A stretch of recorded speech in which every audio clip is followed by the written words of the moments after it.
Well,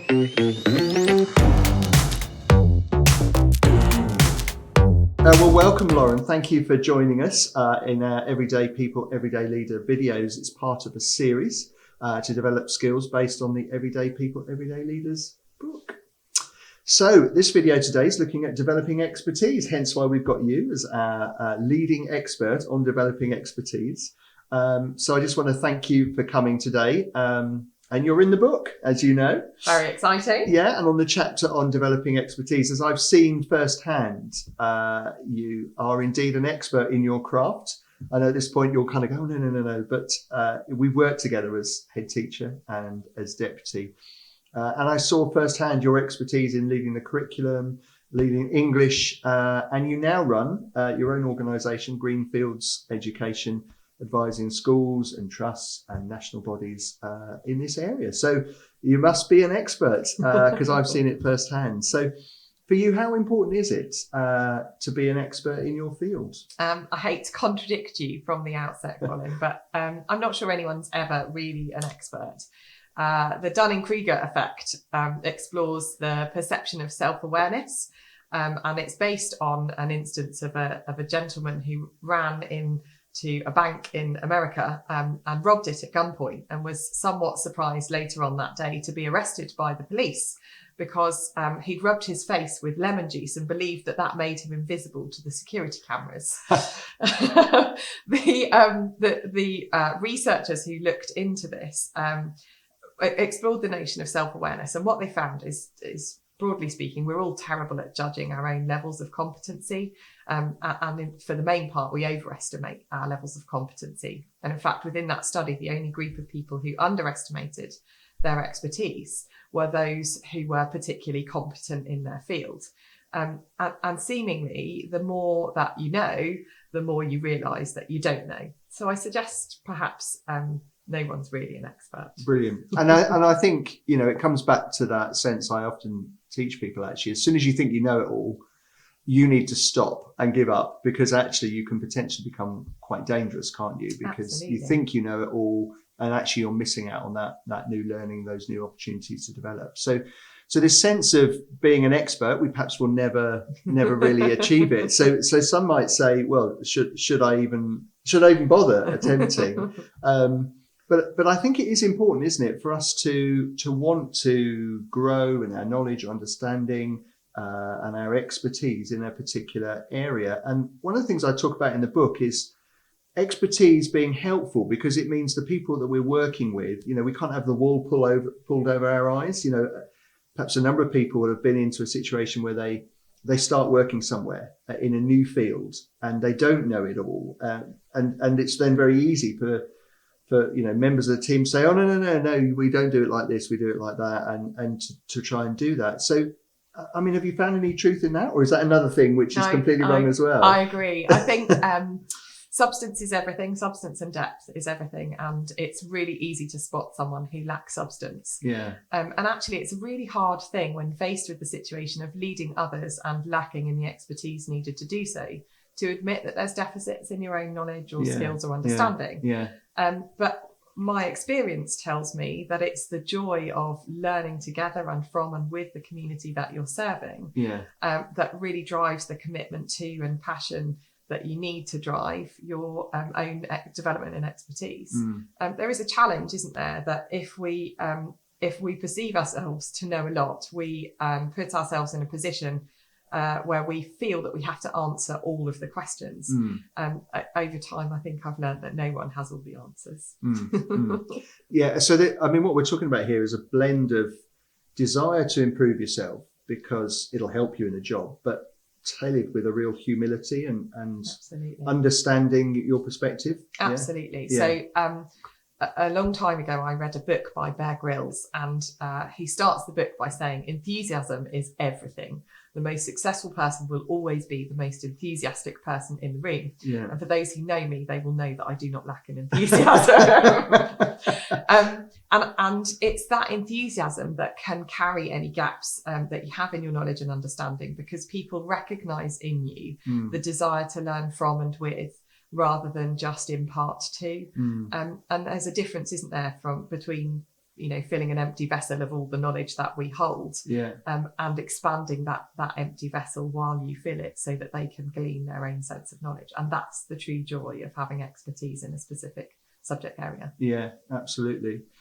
Now, I remember working with you, and I remember the joy sometimes of seeing people who, and this bit isn't the joyful bit, people who were unsettled, not feeling confident in what they were going to do.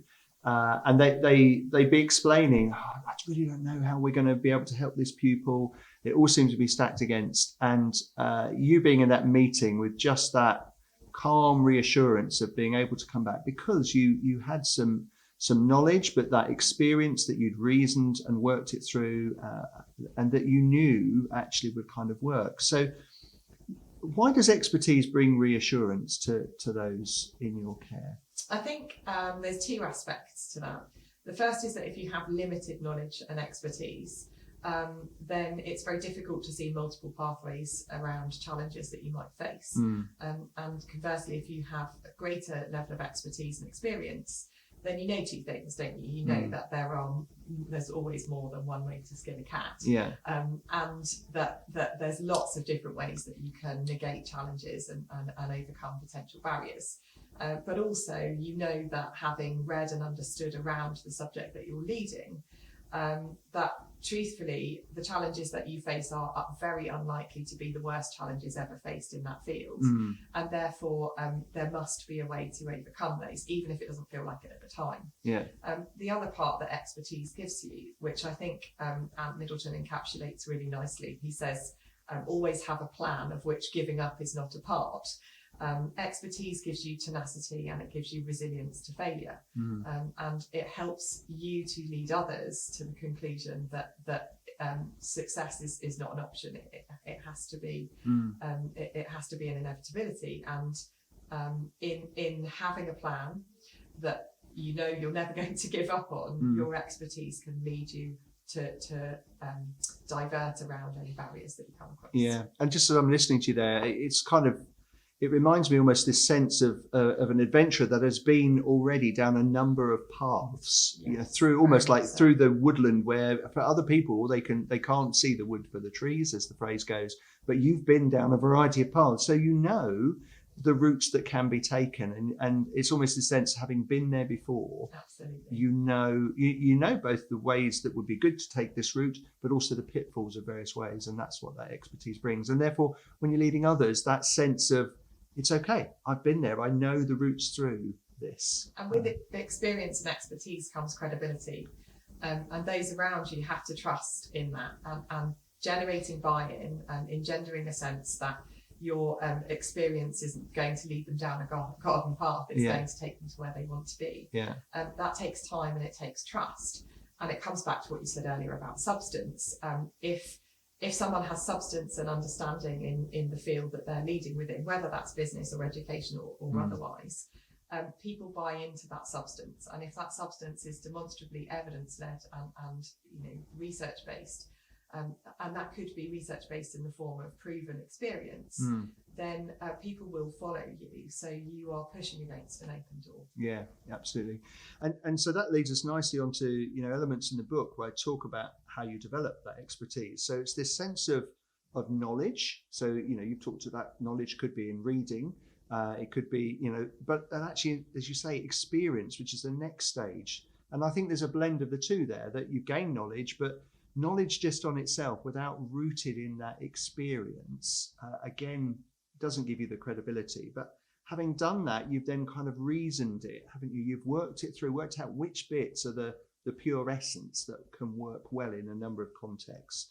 And then you've applied it in those contexts. So it goes back to that traveling the journeys. I've been there, I've used this and I've reasoned it. And then the key bit is that then sharing that with others to build them up with respect as part of that. So how have you found that? Have you seen that process? We said earlier, nobody's an expert, but you're pretty good in your field, even if you're not going to class yourself as an expert. So is that a process you recognise in yourself or not? Absolutely. One of the things that I think I probably am fairly renowned for is the distillation of really large concepts into simple digestible headlines. And I think that's what you do as a leader. No one person can be expected to read and know everything. But what we then need to do is to firstly distill very complex or seemingly complex concepts into something that others can take on board in their context. But we also have to have the trust that sits behind that in the distillation or interpretation of that information, what we're representing has value to those that we're offering it to. So certainly that distillation process is really important, and it's the distillation of the information combined with the practical experience that allows you to make it manageable and relatable for those that you're delivering. Yeah, because you've journeyed that way before. Absolutely. You're able to see it the way they see it, Yes. and then impart that. And I love what you're saying there, that actually that is the sign of a good leader, a good teacher, that ability to take the seemingly complex into something that is digestible, whichever level you're working with. Absolutely spot on. I know we've spoken before about the responsibility for your own self-development. We have. You know, and it's crucial in any area that we might be working in. So how do you develop that? I mean, you're very responsible for yourself. I'm responsible for myself. You know, we look and go, what is it I know? What is it I don't? Well, if I don't know that, then I need to get hold of it and make sure I develop myself. But have you always been like that? Or was there something that made you wake up into that? Or how do you develop it? If someone's feeling, well, it's all right for you guys, but I don't feel that. Can you develop it? Absolutely. In answer to your question, have I always been like that? My school reports would suggest otherwise. Yeah, and we obviously need to find somebody that could show us those reports. I definitely don't think you do. So yes, you absolutely can develop it, and it's to be cultivated like any good habit. So for me, it's become habitual over the period of probably 15 years of really in-depth reading and study. And I suppose part of it comes from interest and passion, and finding something that you truly believe in and are confident that you can add value to is really important. I think that the next part is an aptitude. There will be certain aspects, I have to say, for me, science is not one of those. And there will be certain aspects that you don't have the aptitude in distilling that information. And that's why we have people who are wonderful science teachers that wouldn't make brilliant drama teachers, or people who are wonderful art teachers who wouldn't make brilliant maths teachers. And I think finding those aptitudes are important. But more than that, making what you do a commitment, not to anybody else. Of course, it benefits those that we serve, but to yourself. As a leader, you can't possibly feed others unless you feed yourself. And I view it as my responsibility to be well fed and feeding on a balanced diet if I am to provide nutritious meals, if you like, for those who I serve. Yeah, absolutely. So again, I love what you're saying there. The Japanese have a word called ikigai, which is about finding the bit that I guess that brings you joy, finding what you're here for. And kind of living that out. Now, anyone perhaps who knows their pronunciation, I've probably said it completely wrong, but hopefully people get the sense from that. And so what you're talking about there, that what will help us drive this sense of self-development is finding your niche, finding the things that you're passionate about and also that you're good at, because when you've got that, it almost just comes out of you. So that, again, perhaps gives us our starting point, isn't it? It's starting with the things that you love, that you're passionate about. Absolutely. And you discover, actually, I'm quite good at this. And I love that example, science versus a drama teacher, that I'm good at this in science. I can distill that to simple forms. And then that is what makes you good at then passing that on to others. Absolutely. Yeah. But it's in the passing on that the leadership aspect becomes so important. And we talked earlier about being humble and demonstrating humility. If you don't have that, then it doesn't matter how good you are in your field. People won't be ready to receive the messages you want to give. And it's in time and efforts to build that trust that lies the real secret to leading others with expertise. Otherwise, you run the risk of being a very full vessel, full of lots of knowledge, but not having any way of imparting that to others. Because nobody can relate to you to know, actually, I don't necessarily want to have what you've got. Absolutely. So that building a relationship and taking time to build trust is vital, and in one of the other chapters of the book. So a great kind of link there for us, Lauren. So one of the things I talk about in the chapter is that sometimes you're new to a field. You suddenly, we have this with people in business. They might have been, a leader in a. So, for example, someone in the book, my father-in-law was trained in carpentry, and he was a building surveyor. And then in the later end of his career, ended up working in a plastics factory, and very, very different. So he was suddenly in that position. But what are the top tips if you suddenly find yourself in a field that you're not an expert in? Have you ever been in that situation? And if you were, well, what did you do about it? Often. I think even in my practice now, I try to exemplify what I would suggest to others around how they develop their own expertise. So I work as an educational consultant, and as you said, I work across multi-academy trusts, national organisations, and individual schools, supporting them to improve their practice. And I believe firmly and wholeheartedly that I can't talk to teachers about teaching unless I do it myself. So I make a point that once every month I go and find somewhere and I teach for a day, and it's that keeps me grounded and makes sure that when I'm living the distillation of the information that I've assimilated, I can turn it into something that has practical value. So as Steve Mumby, who is the author of Imperfect Leadership, a brilliant book on educational leadership for those who haven't read it, says, possibly the most important thing that we can do is show up and roll our sleeves up. And it's in doing that we will learn from others. And it's in doing that we demonstrate our willingness to learn. And that's how you build trust. Yeah. The other aspect for me always is read and read some more. So I read like an absolute bookworm, and I know you do too. And for me, it's in the words of others that I find power and wisdom, not necessarily to enact everything that I read, but certainly to sit it within the wider web of my own knowledge, understanding and experience, and help me to make sense of what I already know. Yeah. Yes, I've absolutely found myself way out of my comfort zone on more than one occasion.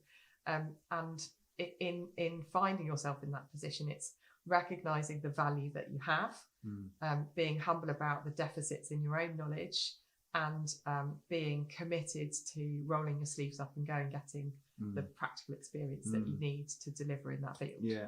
And I think there's real power in what you're talking there about an honesty with the people you're working with.